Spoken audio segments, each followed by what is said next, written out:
Hello there, everybody. The illegal migration bill was being discussed in the House of Commons today. Stephen Kinnock was making a speech when he took an intervention, and all of this led to a sly dig at Boris Johnson from former Prime Minister Theresa May. Let's have a look.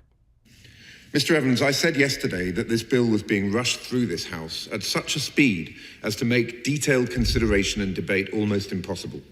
That applies perhaps even more to today's session than yesterday's.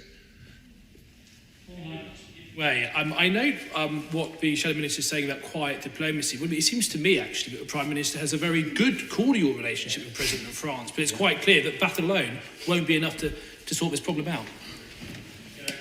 Well, the party opposite has spent the last 5 or 6 years completely destroying our relationships with our European neighbours and partners. So any improvement on that is, of course, very welcome. But I feel that the Prime Minister has an uphill struggle on his hands, given the very low base from which he is starting. I will give way.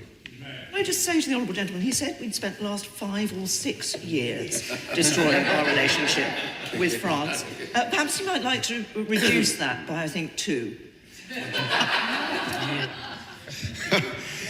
Can I say to the Right Honourable Lady, that's one of the best interventions that I have ever received, and I am more than happy to stand corrected, and hereby I hope that Hansard will correct the record accordingly.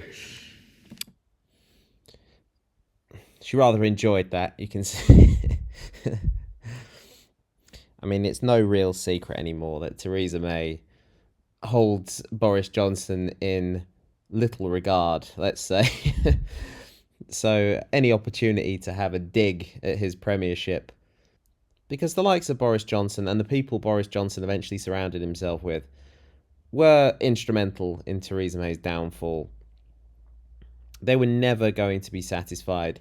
From the moment she was appointed Prime Minister, anything she attempted to do regarding Brexit, they would brand her a Remainer. So she was doomed from the get-go.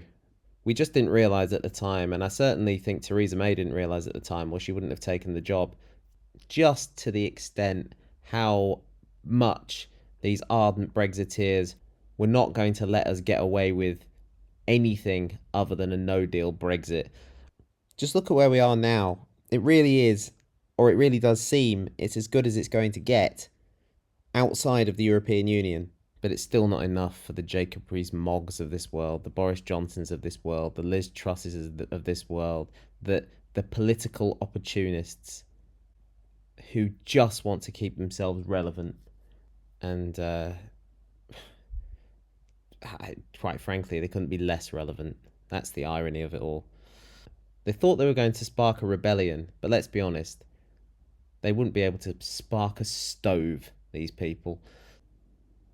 Thank you very much for watching, and take care of yourselves.